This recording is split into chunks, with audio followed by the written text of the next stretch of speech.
Em quase todos os casos de colapso democrático que nós estudamos, autoritários potenciais de Franco, Hitler, Mussolini, Castro, Pinochet, Putin, Chaves, Erdogan, estes mais recentemente, justificaram a sua consolidação de poder rotulando os oponentes como uma ameaça à sua existência. Essa frase que lemos no início do vídeo sem pedir sua licença foi extraída do livro Por que as Democracias Morrem e tem tudo a ver com a questão que nós vamos debater neste episódio. Diz aí, você acredita que a democracia ainda funciona ou é preciso já começar a pensar em outras alternativas? Eu sou Gisele Silva Rumin e este é o Papo Torto de final de ano. Então aproveita a vinheta, pega lá o seu potinho de uva passa e volta aqui comigo para debater essa questão.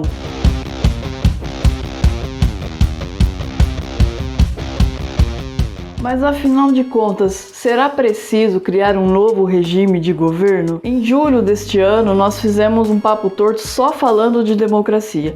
E um dos pontos que nós frisamos é que o surgimento da democracia, do regime democrático, atendeu uma necessidade de tornar as relações humanas, especialmente nas políticas, um pouco mais igualitárias. Isso porque cada pessoa, denominada cidadão, tem o direito a um voto de igual peso aos demais na escolha dos seus representantes para administrar as instituições estatais. Notem que a concepção do regime democrático ela é perfeita, porque permite que qualquer pessoa participe nas decisões que vão interferir no rumo político do seu país. E isso independentemente do seu gênero, sexualidade, raça, origem, de classe social, renda econômica. Particularmente, eu não acredito que a democracia está morta. E também não acredito que é necessário conceber, criar ou debater sobre alternativas para substituir o regime democrático. Mas eu acredito que é necessário e urgente debater as razões que enfraquecem a democracia e angaria apoio ao autoritarismo, porque o que se vê hoje em dia é que o presente está ensaiando uma repetição de erros do passado. Por que eu estou mencionando o passado? É muito simples. Adolf Hitler não chegou ao poder dando um golpe de Estado, muito pelo contrário. Hitler e o Partido Nazista chegou ao poder pelas vias políticas normais. O que acontece é que uma vez entrando no poder, criou-se aí um ambiente de caos, ódio e medo que permitiu com que Hitler solapasse as instituições alemãs, a ponto de se tornar um ditador. E o resultado disso, a gente sabe, guerra e genocídio. Aliás, nós precisamos perder o medo de falar de modo claro que toda e qualquer ideologia ditatorial, seja nazismo, fascismo, stalinismo, qualquer outro ismo que possa aparecer, só se sustenta no poder porque uma parcela da sociedade apoia. Não existe ditadura sem apoio de uma parcela da sociedade, seja por ação ou por omissão. E a grande pergunta fundamental que nós precisamos responder é: o que leva uma parcela da sociedade a apoiar um regime ditatorial? O que leva uma pessoa a apoiar um golpe de Estado? O que leva uma pessoa a manifestar pedindo intervenção militar ou a abrir mão da própria dignidade para apoiar um genocida no poder? A resposta a essa pergunta é muito simples. É a frustração. No livro As Origens do Totalitarismo, a Hannah Arendt, ao estudar a ascensão do nazismo na Alemanha, ela detectou a existência de determinadas pessoas na sociedade que ela rotulou de ralé. E o que seria essa ralé? São pessoas de diferentes classes sociais, níveis de escolaridade, raças, de diferentes níveis econômicos que têm algo em comum. A frustração, mesmo que não tenham origens em comum. Aí você me pergunta, mas frustração do que, Gisele? Gente, frustração com qualquer coisa. Pode ser uma frustração com a própria vida, frustração com as instituições do seu país, frustração com a sociedade, frustração com a situação econômica, frustração com o trabalho, frustração com os relacionamentos em que ela se insere. Frustração, pura e simplesmente frustração. Veja, a sociedade moderna ela é movida à frustração, porque o capitalismo ele lucra com a frustração. Quanto mais frustrados nós estamos, mais nós queremos consumir. E para consumir mais, nós trabalhamos mais.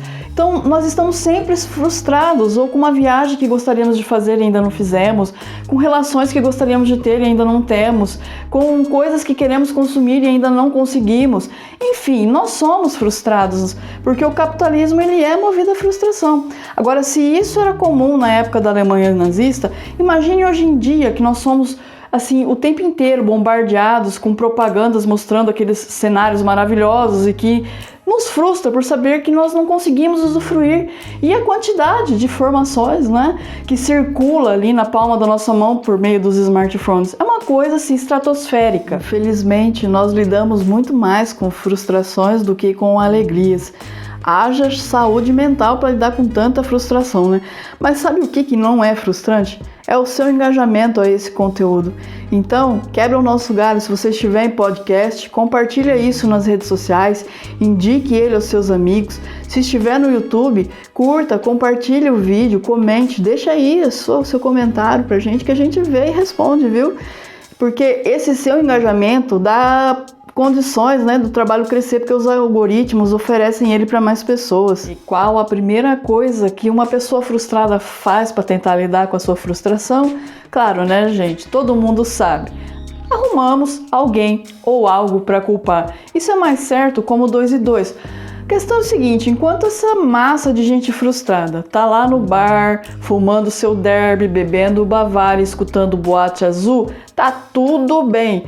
O grande problema é quando aparece algum líder que consiga manipular essa massa de gente através dessas frustrações e torna isso como um engajamento político.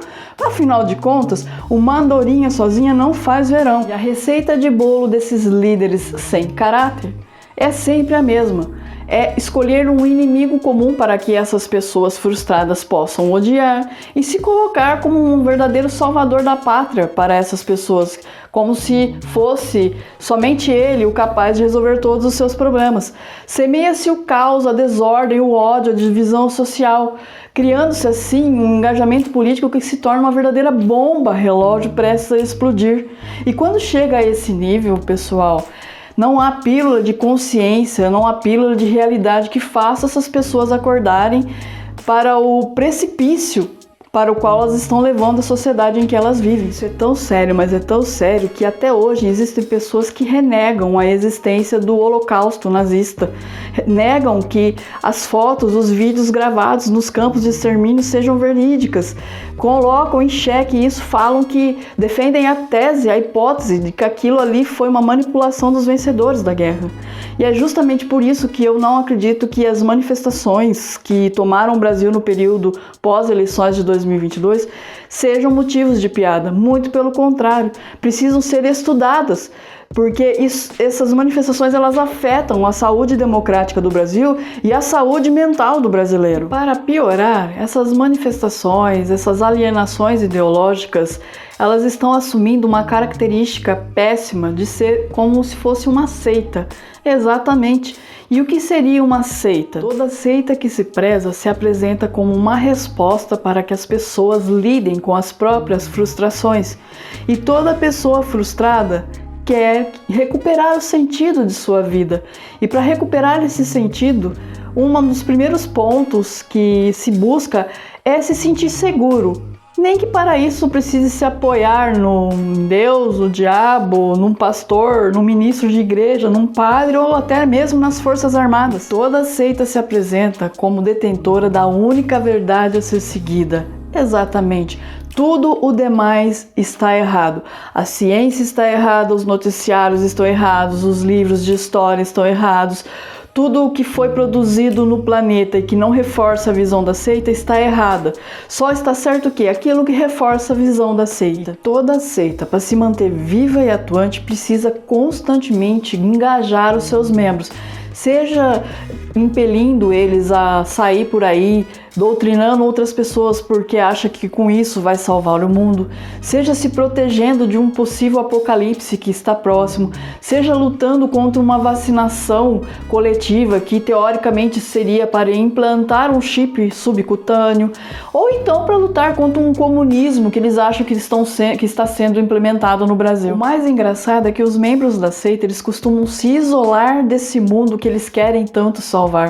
ficam ali dentro de suas igrejas, ou nos seus grupos de Telegram, ou no meio das suas lives no YouTube, só vivendo entre eles, esperando o advento desse grande e magnífico mundo novo que eles querem tanto construir, que eles querem tanto que venha. E normalmente esse mundo novo que eles estão esperando, trabalhando, rezando para ter, normalmente é um mundo onde o ponto de vista da seita se prepondere sobre os demais, né? Extinguindo os demais da face da terra. Ou seja, esse mundo melhor sempre é o mundo em que o ponto de vista da seita elimine todos os demais pontos de vista. Nega-se as diferenças, nega-se os demais pontos de vista. Aliás, negar a realidade é um pressuposto fundamental de toda e qualquer seita. E quando viés político, enquanto a militância política se transforma em seita, é a receita para a desgraça. Boko Haram, Estado Islâmico, QAnon, Ku Klux Klan são exemplos exatamente do que nós estamos falando aqui. São movimentos que se transformaram a ponto de se tornarem seitas. Aí você me pergunta como lidar com essa radicalização. E eu te respondo, é muito simples, nós precisamos lidar com essas frustrações. E nós só vamos lidar com as frustrações por meio de políticas públicas que combatam a pobreza. E eu estou falando da pobreza em sentido amplo, não estou falando só da pobreza revertida aí em fome e desemprego. É preciso políticas públicas que dê soluções para as pessoas de acesso ao emprego, acesso à saúde, acesso à recolocação profissional, acesso a melhores salários, acesso, enfim, a uma vida digna. Como lidar com pessoas que agem politicamente como se estivessem em seitas? Bom, infelizmente eu não tenho uma solução para esse problema. Afinal de contas, para que uma pessoa passe por um tratamento psicológico, ela precisa querer, ela precisa aderir a esse tratamento. Mas você consegue ajudar bastante se começar a espalhar conteúdos como este para sua família, para seus amigos. Afinal de contas, para quem vive em delírio, o melhor remédio ainda é ter acesso à informação fundamentada. Então é isso, meus amigos. Eu agradeço imensamente a todos vocês que chegaram aqui comigo nesse episódio. Um super beijo a todos.